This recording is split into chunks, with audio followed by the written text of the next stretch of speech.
ಹಾಂ,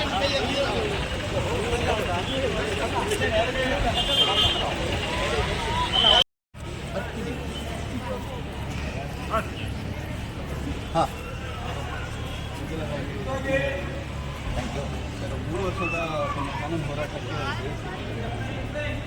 ಏನಂತ ಸರ್, ಮೊದಲ ಬಾರಿಗೆ ಶೃಂಗೇರಿ ಕೂಡ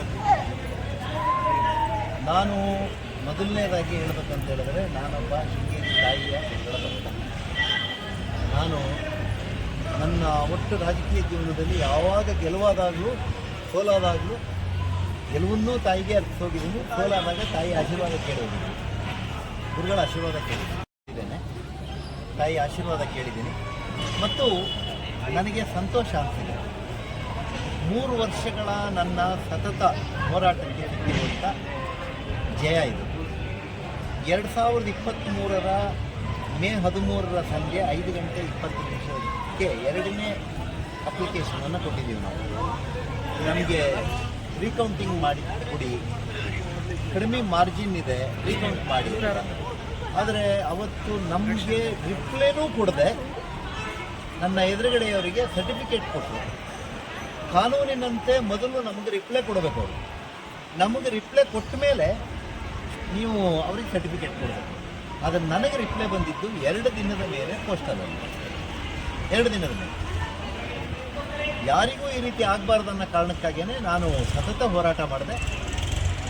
ನನ್ನ ಎದುರುಗಡೆ ಆಗ ಗೆದ್ದಿದ್ದಂಥವರು 2 ಬಾರಿ ಸುಪ್ರೀಂ ಕೋರ್ಟಿಗೆ ಹೋದರು, 3 ಸಾರಿ ಹೈಕೋರ್ಟ್ನಲ್ಲಿ ವಜಾ ಕೇಳಿದ್ರು. ಮೊನ್ನೆ ಎಲೆಕ್ಷನ್ ರೀಕೌಂಟಿಂಗ್ ಅಂತ ಹೇಳಿದ ಗಳಿಗೆಯಲ್ಲಿ ಸ್ಟೇ ಕೇಳಿ. ಅದರ ಅರ್ಥ ಅವರಿಗೆ ವಾಸ್ತವಿಕತೆ ಗೊತ್ತಿತ್ತು ಅಲ್ಲಿ ಏನಿದೆ ಅಂತ. ಆ ಕಾರಣಕ್ಕಾಗೇ ನಿನ್ನೆ ಬೆಳಿಗ್ಗೆ 7 ಗಂಟೆಗೆ ಸ್ಟ್ರಾಂಗ್ ರೂಮ್ ಓಪನ್ ಆಗೋಷ್ಟೊತ್ತಿಗೆ 7 ಗಂಟೆಗೆ ಸ್ಟ್ರಾಂಗ್ ರೂಮ್ ಓಪನ್.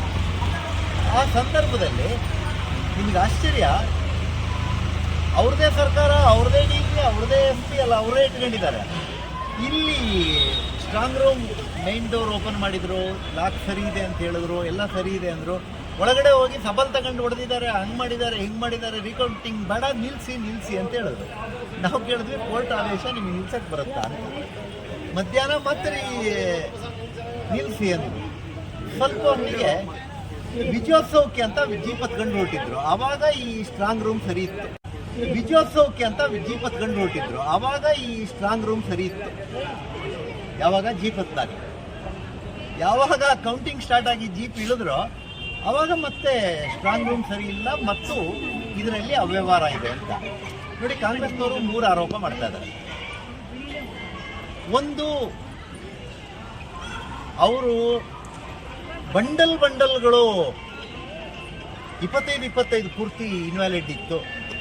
ಇದನ್ನೇ ನಾನು 2023 ಮೇ 13 ಕೇಳಿದ್ದು. ನೀವು ರಾಜ್ಯದಲ್ಲಿ 135 ಸೀಟ್ ಬಂದ ಕೂಡಲೇ ಬಂಡಲ್ಗಳನ್ನು ಇನ್ವ್ಯಾಲಿಡ್ಗಳನ್ನು ಎತ್ತಿ ಅವರಿಗೆ ಗೆಲುವಿಗೆ ಬೇಕಾಗಿರುವಷ್ಟನ್ನು ಹಾಕಿ ಗೆಲ್ಲಿಸಿದ್ದೀರಿ. ನಾವು ಅವತ್ತು ಹೇಳಿದ್ದು ಅದನ್ನೇ, ಈಗ ನಿನ್ನೆ ಆಗಿದ್ದು ಅದೇ. ನೀವು ಇದನ್ನ ಗಮನದಲ್ಲಿ ಇಟ್ಕೊಳ್ಳಿ. ನಿನ್ನೆ ಸರ್ಟಿಫಿಕೇಟ್ ಕೊಡಬಾರ್ದು, ಇದ್ದವರೆಲ್ಲ ಗಲಾಟೆನೇ ಮಾಡೋದು. ಏನು ಕೌಂಟಿಂಗ್ ನಿಲ್ಲಿಸ್ತೀವಿ ಅಂತ ಹೇಳೋದು, ಗಲಾಟೆ ಮಾಡೋದು. ನಮ್ಮ ಸರ್ಕಾರ ಇದೆ, ನಾಳೆ ಬೆಳಗ್ಗೆ ನೀವು ಇರ್ತೀರಾ ಅನ್ನುವ ಥರ ಅಧಿಕಾರಿಗಳನ್ನು ಮಾನಸಿಕವಾಗಿ ಹಿಂಸೆ ಕೊಡ್ತಾ ಇದ್ದಿದ್ದನ್ನು ನೋಡಿದ್ವಿ ನಾವು. ಕೊನೆಗೂ ಸತ್ಯಮೇವ ಜಯತೆ, ಸಂವಿಧಾನಕ್ಕೆ ಜಯವಾಗ್ತದೆ ಅಂತ ಏನಿದೆ ಅದಾಗಿದೆ. ಅವ್ರು ಗೆದ್ದಿದ್ರೆ ಸತ್ಯಮೇವ ಜಯತೆ, ಸಂವಿಧಾನಕ್ಕೆ ಜಯ. ನಮಗೆ ಬಿಜೆಪಿಗೆ ಜಯ ಆದರೆ ಟ್ಯಾಂಪರಿಂಗ್. ನಾವು 3 ವರ್ಷ ಸತತವಾದ ಹೋರಾಟ ಮಾಡಿದ್ದೀವಿ. ಆ ಹೋರಾಟಕ್ಕೆ ಜಯ ಸಿಕ್ಕಿದೆ. ಮತ್ತು ನನಗೆ ಮಾತ್ರ ಇದು ಜಯ ಆಗಿದೆ ಅಂತ ಅನ್ಕೊಳ್ಳಲ್ಲ. ರಾಜ್ಯದಲ್ಲಿ, ದೇಶದಲ್ಲಿ ಈ ಥರ ಕಡಿಮೆ ಓಟಿಗೆ ಸೋತಾಗ ರಿಟರ್ನಿಂಗ್ ಆಫೀಸರ್ಗಳು ರೀಕೌಂಟನ್ನು ರಿಜೆಕ್ಟ್ ಮಾಡೋದು ಕೆಲಸವನ್ನು ಯಾರು ಮಾಡ್ತಾ ಇದ್ದಾರೆ ಅವರೆಲ್ಲರಿಗೂ ಇದೊಂದು ಪಾಠ ಆಗಬೇಕು ಅಂತ ನಾವು. ಡಿ ಕೆ ಶಿವಕುಮಾರ್ ಅವರು ಆರೋಪ ಮಾಡ್ತಾ ಇದ್ದಾರೆ, ಜೀವರಾಜ್ ಅವರು ಅಧಿಕಾರಿಗಳನ್ನು ತಮ್ಮ ಹಿಡಿತಕ್ಕಿಟ್ಕೊಂಡು ಈ ರೀತಿಯಾದಂಥ ಒಂದು ಕೆಲಸವನ್ನು ಮಾಡಿದ್ದಾರೆ, ಇದು ಕ್ರಿಮಿನಲ್ ಕೆಲಸ ಅನ್ನುವಂಥ ಆರೋಪವನ್ನು DCM ಡಿ ಕೆ ಶಿವಕುಮಾರ್ ಅವರು, ಶಿವಕುಮಾರ್ ಅವರಿಗೆ ನಾನು ಪ್ರಶ್ನೆ ಕೊಡಲ್ಲ. ಶಿವಕುಮಾರ್ ಅವರ ಹಿರಿತನ ಮತ್ತು ಈಗಿರುವ ಅಧಿಕಾರ ಇವೆರಡರಲ್ಲಿ ಶಿವಕುಮಾರ್ ಅವರು ಅವರಿಗೆ ಪ್ರೀತಿ ಇರುವವರು ಶಾಸಕರಾಗಿದ್ದಾರೆ ಅನ್ನೋ ಕಾರಣಕ್ಕಾಗಿ ಅವರನ್ನು ಈ ಲೆವೆಲ್ಲಿಗೆ ವಹಿಸ್ಕೊಳೋದು ಸರಿಯಲ್ಲ. ಇದರಿಂದ ನಿಮ್ಮ ಘನತೆಗೆ ಗೌರವ ಬರಲ್ಲ. ನೀವು ಯಾಕೆ ಅವರ ಪರವಾಗಿ ಈ ರೀತಿ ವಕಾಲತ್ತು ಹಾಕ್ತಾ ಇದ್ದೀರೋ ಗೊತ್ತಿಲ್ಲ. ತುಂಬ ಕೆಟ್ಟ ಕೇಸಿಗೆ ಒಂದು ಒಳ್ಳೆ ಲಾಯರ್ ವಾದಕ್ಕೆ ನಿಂತಿದೆ. ಅವರು ಅದಕ್ಕೆ ಕೈ ಹಾಕೋದು ಬೇಡ. ಅವರು ಇದನ್ನು ನ್ಯಾಯ ಆಗಿದೆ, ಹಿಂಗಾಗಬಾರ್ದಾಗಿತ್ತು ಅಂತ ಹೇಳ್ತಾರೆ ಅಂತ ನಾನು ಭಾವಿಸಿದ್ದೆ. ನನ್ನ ಹತ್ರ ಅಧಿಕಾರ ಇದೆ, ನಾನು ರಿಪೋರ್ಟ್ ತರಿಸಿದ್ದೀನಿ, ನಾಳೆ ನೋಡ್ತೀನಿ ಅಂತ ಹೇಳಿದರು. ಶಿವಕುಮಾರ್ ಅವರು ಹೇಳೋದು ನನಗೆ ಆಶೀರ್ವಾದ ಅಂತೇಳಿ ಭಾವಿಸ್ತೀನಿ. ನಾನು ಅವ್ರಿಗೆ ಕಾಂಗ್ರೆಸ್ ಅವರು ಹೇಳ್ತಾ ಇದ್ದಾರೆ ಈಗ ರೀಕೌಂಟಿಂಗ್ ಏನಾಗಿದೆ ಅದ್ರ ಬಗ್ಗೆ ಕೂಡ ನಮಗೆ ನಂಬಿಕೆ ಇಲ್ಲ, ನಾವು ಮತ್ತೆ ಕಾನೂನಾತ್ಮಕವಾಗಿ ಹೋರಾಟ ಮಾಡ್ತೀವಿ, ಮತ್ತು ಅಲ್ಲಿ ಡಬಲ್ ಟಿಕ್ ಏನಾಗಿದೆ ಅವುಗಳು ಲಿಂಕ್ ಚೇಂಜ್ ಇದೆ, ಇದನ್ನು ಉದ್ದೇಶಪೂರ್ವಕವಾಗಿ ಮಾಡಿದ್ದಾರೆ ಅನ್ನೋದು ಆರೋಪ.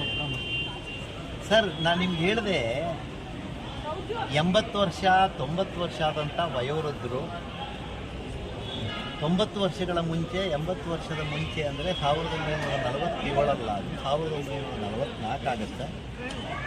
ಶಾಲೆಗಳಿರಲಿಲ್ಲ, ಅವಿದ್ಯಾವಂತರು ಮತ್ತು ವಯೋವೃದ್ಧರು ಅವರ ವೋಟ್ ಮಾಡಿರೋ ಸ್ಟೈಲನ್ನು ಇದಕ್ಕೆ ಯಾಕೆ ಹಿಂಗೆ ಮಾಡ್ಯಾರೆ ಅಂತ ಕೇಳಿದ್ರೆ ನಾನು ಹೇಳೋಕ್ಕಾಗತ್ತೆ.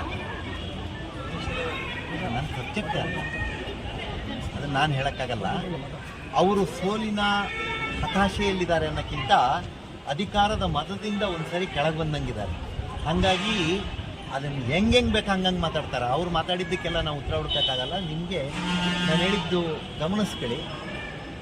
ಬಂಡಲ್ ಅಂತ ಹೇಳಿದ್ರೆ ಬಂಡಲ್ಲೇ ಅವ್ರಿಗೆ ಹಾಕಿದ್ದು, ಹಾಗಾಗಿ ಬಂಡಲ್ ಹಾಗೆ ಬರೋದು. ಅಧಿಕಾರಿಗಳನ್ನು ಇಟ್ಕೊಂಡು ನನಗೆ ಸರ್ಟಿಫಿಕೇಟ್ ಕೊಟ್ಟಿಲ್ಲ, ತಾಯಿ ಆಶೀರ್ವಾದ ಆಗುತ್ತೆ, ಸರ್ಟಿಫಿಕೇಟ್ ಸಿಗುತ್ತೆ. ಜನಪರ ಕೆಲಸ ಮಾಡಿ. ಭಾರತ್ ಮಾತಾ ಕಿ ಜೈ.